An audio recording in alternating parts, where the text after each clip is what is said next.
Hello guys, welcome back to my channel. मेरा नाम नितिका और मैं राजस्थान से हूँ। तो आपने मेरा पिछला व्लॉग देखा था महिला संगीत का। और अब है शादी वाला दिन। तो शादी वाले दिन हमारे क्या होता है, जब जिस दिन लड़की की शादी होती है उसी दिन उसका जो भात है यानी मायरा है वो लिया जाता है। और चाक पूजन होता है, उसी दिन शादी होती है, उसी दिन सारे फंक्शन होते हैं। तो अभी हम आपको दिखाने वाले हैं, मतलब मैं दिखाऊंगी आप लोगों को। और जो भात होता है, मायरा होता है, किस तरीके से लेते हैं, किस तरीके से, तो वो आज आपको इस व्लॉग में देखने को मिलेगा। तो चलिए शुरू करते हैं और आप लोगों को दिखाते हैं।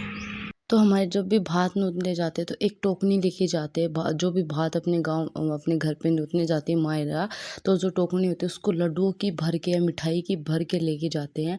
तो यहाँ पे ये जो टोकनी है इसमें लड्डू डाले जा रहे हैं और इसको फुल एकदम ऊपर तक अच्छे से भरेंगे। देखिए इसको फुल भर दिया है, उसका ढक्कन लगा देंगे और इस पर साथिया और छाबड़ी मांडी जाती है, रोली से टिक्का निकाला जाता है। उसके अलावा यहाँ पे देगी, चावल, गुड़, टोटल 3 से 5 किलो जो मतलब कि अनाज है वो लेके जाया जाता है।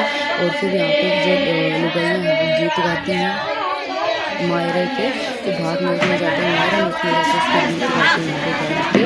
और फिर उसके बाद में जो मतलब कि भगवान होते हैं घर में, जहाँ देवी देवता हम पूजा करते हैं, वहाँ पे धोख खा के उनका आशीर्वाद लेके और वहाँ पे पैसे चढ़ाए जाते हैं। और उसके बाद ही वहाँ पे भगवान का नाम लेके भात नोचने के लिए जाते हैं। जो टोकनी होती है तो उसको कोई भी लड़का है वो जो मतलब जो अपने उठा के, और जो भात नोचने जाती है, जिसके बच्चे की शादी होती है लड़की या लड़के की, उसके सर पे रखते हैं और वो इसको लेके जाते हैं नीचे, मतलब कि अपनी जो गाड़ी होती है यहाँ पे जहाँ लेडीज़ें गीत गाती है वहाँ तक इसको लेके जाती है। और पीछे लेडीज़ें गीत गाती हैं इसको, इस टोकनी को रख के।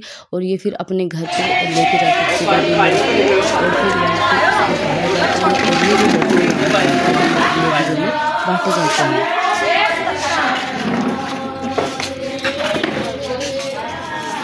तो यहाँ पे लेडीज़ है, ये भी सभी को जो भात नोचने के लिए जाती है अपने गांव, तो अपने यहाँ पे जो लेडीज़ें गीत गा रही हैं उन सभी को 10-10 रुपए दे के या जो भी पैसे दे के उन सभी सभी को दिए जाते हैं। बच्चे होते हैं, लेडीज़ें होती है, जेंट्स होते हैं, यहाँ पे जितने भी मौजूद लोग होते हैं सभी को पैसे देते हैं और उनके धो खाते हैं। और फिर उसके बाद ही गाड़ी में बैठ के और फिर अपने घर पे भात नोचने के लिए या मायरा नोचने के लिए जाते हैं।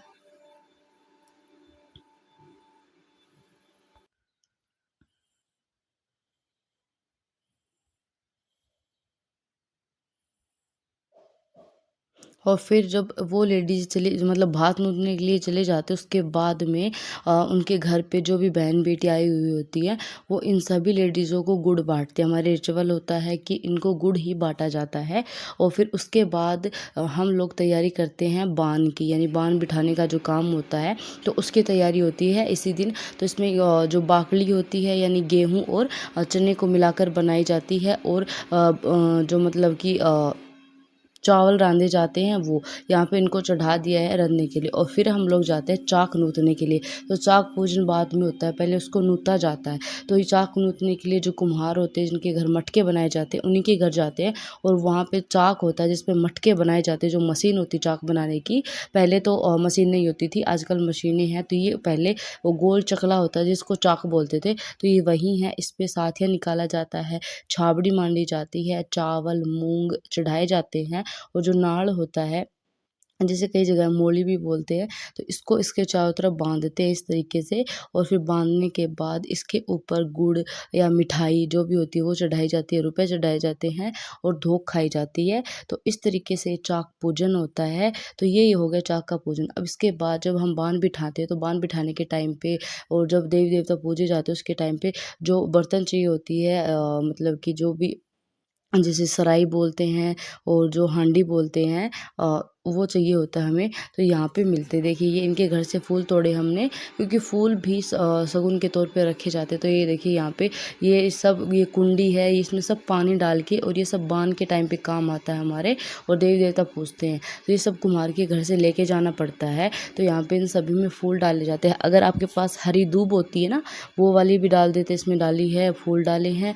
और इन सभी को सूती कपड़े में लपेट के और फिर घर पे ले जाया जाता है। ये हमारे यहाँ शगुन माना जाता है, एक छोटा सा रिचुअल होता है। और इसके बदले में कुम्हार को पैसे दिए जाते हैं शगुन के तौर पे। आप जितने भी मतलब आप आपकी मर्ज़ी, आप जितने देना चाहें दे सकते हैं। और उसके बाद जब चाक पूजन हो जाता है, उसके बाद इनको अच्छे से इनको विदा करते हैं कुम्हार को। इनको पैसे, मिठाई, कपड़े, गिफ्ट्स वग़ैरह दे के टोटल। तो ये ऐसे हमारे रिचुअल होता है। तो ये सब हम अपने घर पे लेके जाते हैं और ये होता है हमारे एक छोटा-सा रिचुअल। आप लोगों को कैसा होता है कमेंट में ज़रूर बताना।